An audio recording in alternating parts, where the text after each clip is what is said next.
Hey there! Hello! We're back with Cinema Girl. Cinema Squirrel. Before we get started, I just want to say thank you to a couple people who've subscribed. Oh, yeah. A few people who've left really nice comments. We appreciate you so much. We do. And Thank you for leaving nice comments. That makes a change on the internet. Right. So thanks for the encouragement, and we're back. We're back within days. We are. Honestly, the nice comments made us go like, you know what? We should go to that mystery movie we were thinking of skipping. And so we did. Mystery movie. And there were a few trailers, and it was like, oh, Roofman, that looks good. Oh, That does. Good Fortune, that looks good. Yes. And then our movie begins. And you know what I thought for a second? What? I was like, is this Downton Abbey? Oh.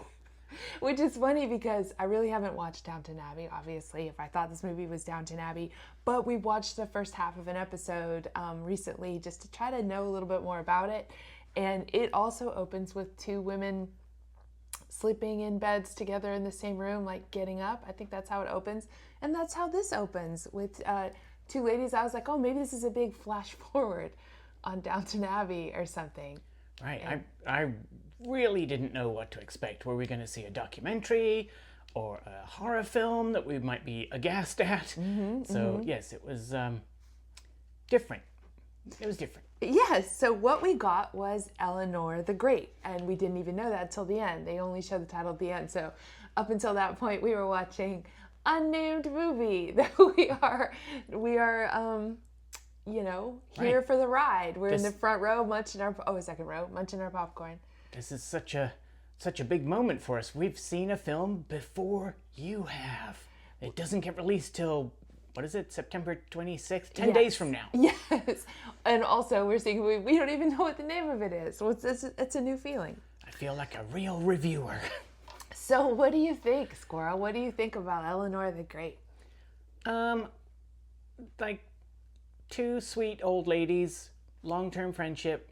One passes, other lady lies about stuff. Okay, that's not what you think though, Squirrel. You're just giving me the plot. I'm gonna get there. Okay. So that's like the summary. That's pretty much it. So I liked parts. I liked the actors. The actors were top notch. Wait, what did you say the summary was? That was it. Old lady lies about things. Oh, lies about things. Okay, I missed that part. And it definitely followed the Save the Cat playbook. We'll get to that later. But the acting was great. The premise, a 94-year-old lady living in Manhattan. Woo! And I don't know if I could live in Manhattan. Us squirrels, we like trees. There's more pigeons than squirrels, definitely. But partway through, I was just like, why? And rats. What is going to be the end game of this movie? Okay. And it detracted from me. I just kept thinking what was going to happen rather than, let me just sit and enjoy this film for what it is. Instead, my mind was going, where's this going? Yes. That could be a problem. Right. So, okay, like you said, we've got these two ladies. It's established they've been living together for a long time. They have nice routines. And part of their routines seem to be that, so it's like Eleanor and Bessie. Right. And A deep friendship. Friendship, the stuff of old black and white photos at Coney Island Right. of them at, in their teens or something. All that stuff, great. But Yes. already Eleanor is kind of a Karen. Mm-hmm. Like in the grocery store, there's this scene that I don't know if it was supposed to be like, yeah, Eleanor's cool. Right. She tells it like it is because she's old. Is that what She's we're supposed to rude. get from that? She's rude and bossy to young staff at a grocery store and makes them go look for pickles. And frankly, sorry. Does it in a way where it's like, I hope that young kid doesn't get her pickles. Like maybe that box will just accidentally fall because Right in front of him. we know this person, okay? This is the person who on your first day comes down and throws down exact change for the thing they get every day and is hazing you a little bit, like I guess you don't know that this is what a small coffee and a cruller is right here. You know, one day you'll catch up, kid. You know, Right. this used to be a forest. And are we, you know, and those kind of characters, like the kind of Larry David, like, are we supposed to be like, well, when you get curmudgeonly and old, you get a pass, and it's like, you kind of shouldn't really. You shouldn't get a pass to be awful. Yeah, and I think initially her pass maybe is Bessie, because she's trying to stick up for Bessie, like, no, you're gonna tell you what you're gonna do. You're gonna go get Bessie's pickles, and Bessie's a little like, oh, Eleanor, you know, you don't need to do that. And isn't there something in the grocery store that happens where Eleanor even is already like claiming some Holocaust experience? This smacked of producers telling, oh, we didn't mention Scarlett Johansson's directorial debut. And this smacks of the producers telling her, audiences are dumb, so you better have an old man that knows these two characters get involved somehow. And Eleanor, like you said, mentioned something about the Holocaust, and he has to step in. Nobody asked him. He just steps in and is like, Eleanor, you weren't even in the Holocaust. Me. Just so you know. Just so you know, audience, she wasn't. She wasn't. And Born in the Midwest. I don't know why I brought that up in the grocery store. Anyway, we don't have your pickles. But Get out. So before you know it, Bessie has a health condition. She's in the hospital. Eleanor's lying again to get her better service. Like, this is just what Eleanor does. And anyway, and that joke I thought was genuinely sweet, where it's the last name matches the Stern Institute or hospital, like they were on the Stern wing, and it's like, this is Bessie Stern, thank you very much. I appreciated that joke. But it is the thought of like, she's somebody, so get her better service, right? Rather than she deserves to have good service just for being a human being, you know? Right. So then, unfortunately, Bessie passes away. Eleanor is a bit like Lost, yes. She's going to her bench. You know, what is she doing now without Bessie? And so she goes to move in with her daughter and grandson in a little apartment in Manhattan, right? Yes, Manhattan, yeah. And the daughter is a little like, hey, and I thought we were done with this, and you were living away from me, and I'm gonna immediately talk about putting you in a home. And Eleanor's doing the old like, I liked your hair better when it was longer business. Oh, are you feeding your son enough? Right, the sort of backhanded compliment. Like, I say something nice and then follow it up with something mean, which, yeah, that's kind of played out. Maybe that's true to life for a lot of people. I don't know. And it kind of makes me wonder if the person writing this liked Eleanor or not. You know? Yeah. Because I don't know as an audience member how I'm supposed to feel about Eleanor. But quickly, Eleanor gets, it's suggested that she go to a class at the JCC. She goes in, she walks into a room, some lady's doing a show tune. She's kind of like, oh, hell no. Right. Which was kind of funny and relatable. I think I can picture other people that I know thinking that. Same thing. She's going around and she sees this other lady who's a little Bessie-esque and needing help with her sweater that's reminiscent of something that Bessie had. And you can see that Eleanor kind of wanted to like be near this woman. Right, but the need for help, the need for connection, and then the woman she helps is misunderstanding why she's there. Right, you're here for the group. Well, there's there's probably like, virtual jet ski class happening in another, I don't know. There's all kinds of things happening in this building, but she ends up in a Holocaust survivor group. Right. And rather than saying, oops, I gotta go. Which she starts to. She's like, I'm sorry, I have to go. And they interpret that as like, she can't possibly talk about these horrors. Oh, it's too much for her. I'm in the wrong room. Whoops. Right. And which then credits that would end the film. And like casting wise, when you look around the room, it's kind of like, this is a room you want to be in. Like the people in the room Like they look like just like kind of intellectual, kind of like interesting, artsy. Like they look like they have there's a lot of dignity in this room, you know. And maybe on some level, you know, she's missing Bessie so much that she's like, I want to stay in this room of people that have this thing in common with Bessie. Yeah. That could be part of it.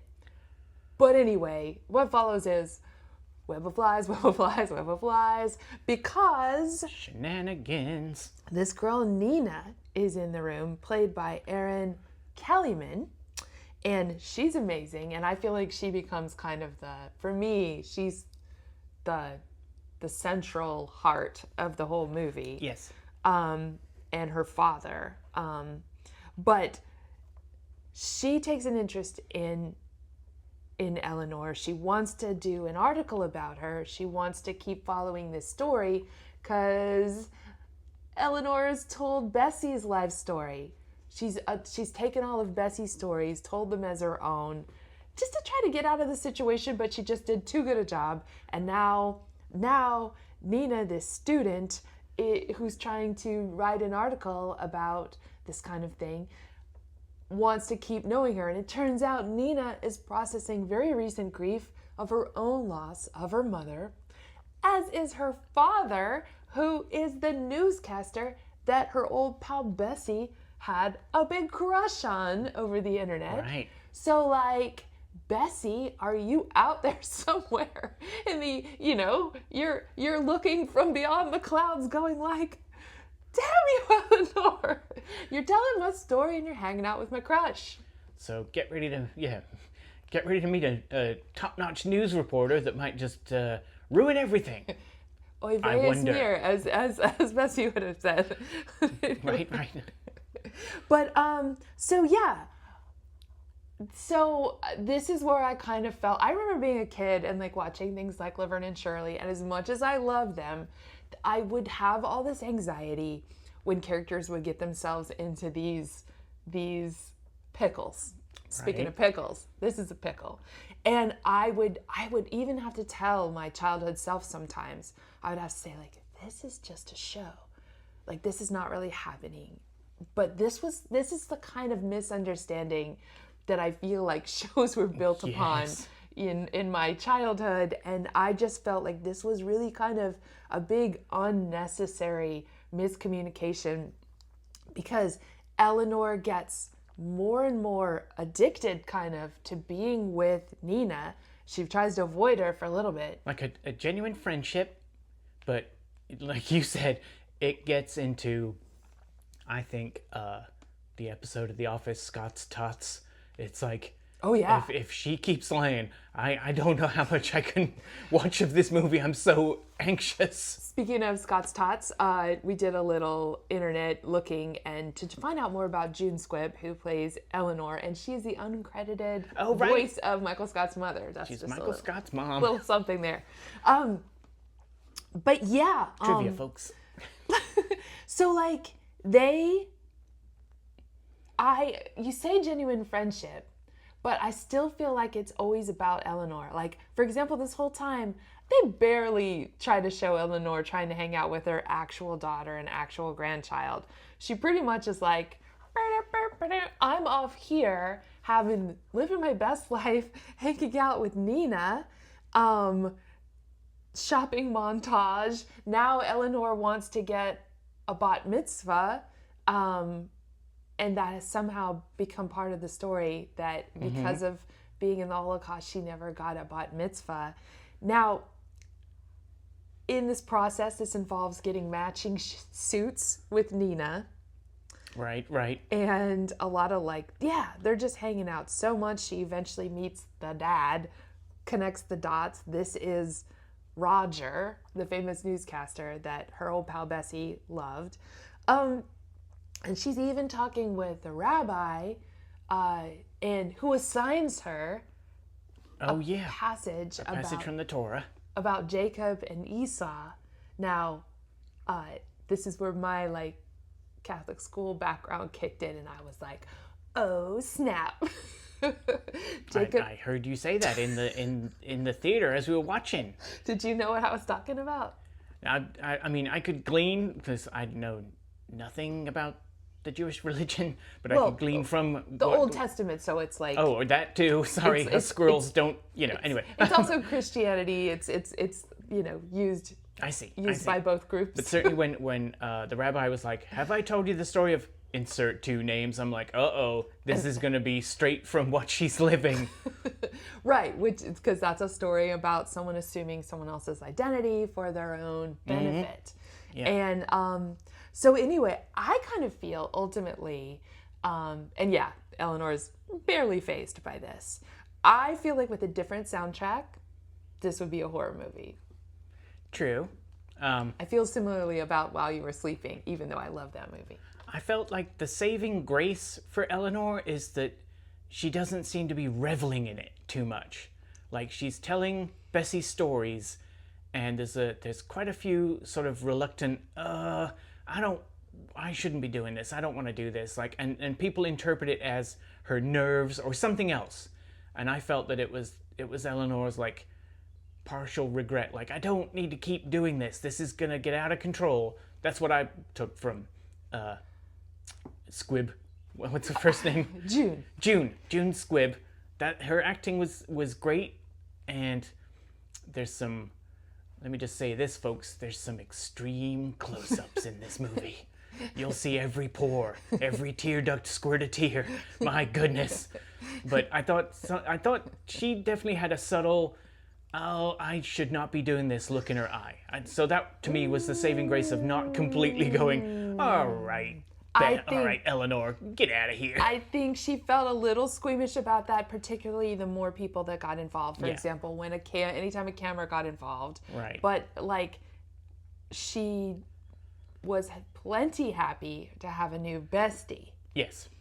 Under false pretenses. A new bestie who is grieving her mother and has a lot, like, that is raw. That is surface level grief that she's having. This loss she's having. She's clearly clinging to Eleanor. And Eleanor's lying to her about a fundamental thing. And interestingly, I was like, oh, we just saw Twinless. And it was kind of a very similar feeling of like, at some point, this big betrayal, the whole foundation of what our relationship is based on this initial lie that could bring the whole thing crashing down. So she has the bat mitzvah, and that it gets a little funny there because that's when, like, the daughter and the grandson kind of get looped into. Right. The grandson sees her, like, getting, well, they were sharing a cab, and then she gets out of that one and takes another one. So it's a little like follow that cab vibes, which you might think, like, was he teen or early 20s? Like, he wouldn't care. He'd be looking at his phone. I don't think he'd even notice what Gammy was doing. Bubby, though. Bubby, whatever he said. But anyway, yeah.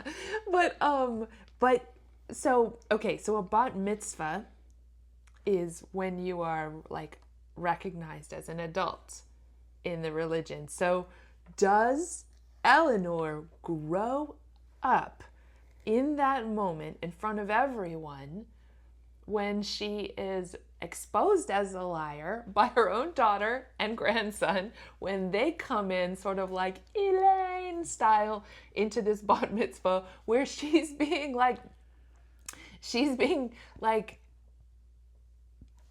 discussed as a Holocaust survivor in front of Holocaust survivors, and she's just kind of a little like, okay, she's gotten pretty used to it. Right, like, Nina's given her a speech about how great a friend she is. Yes. Like, it all gets, like, layered on, like, pretty thick of, you're the most awesome old lady, and now you're going to be, you're going to have your bat mitzvah. Everything's awesome. And then the daughter and then the grandson come in and go, stop the presses.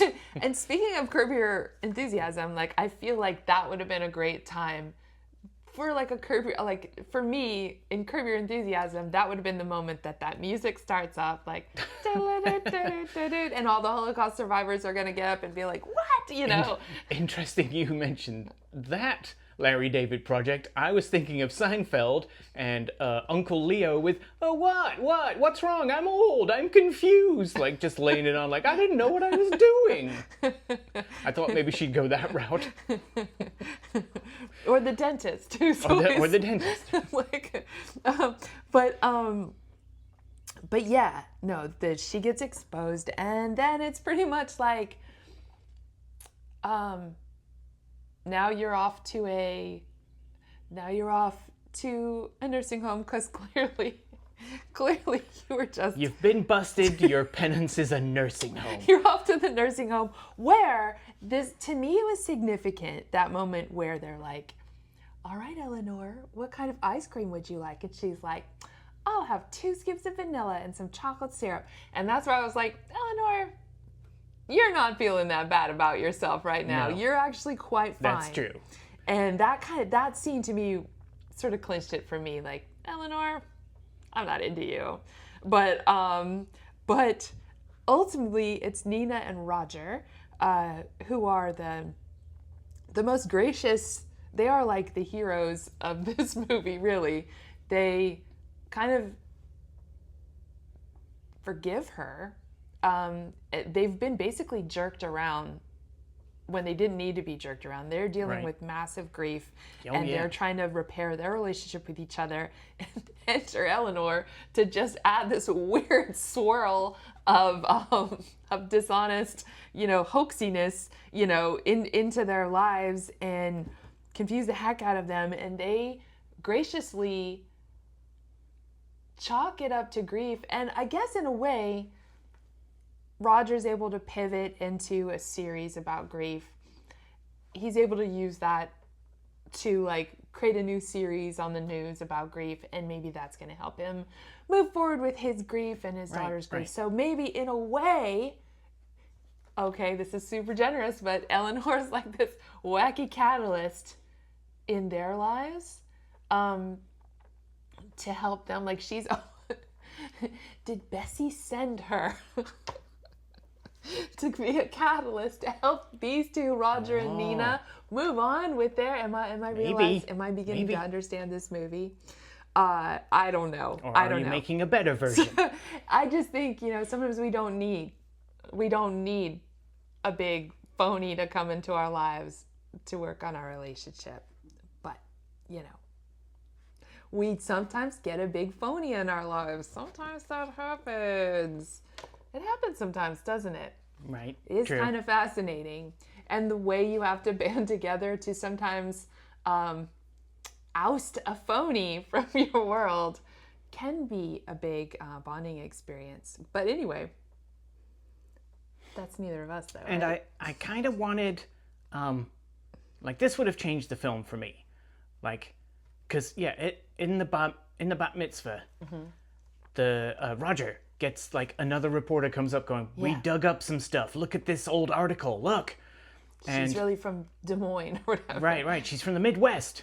Liar. But then that's mid speech by Nina. And you see everybody tearing up.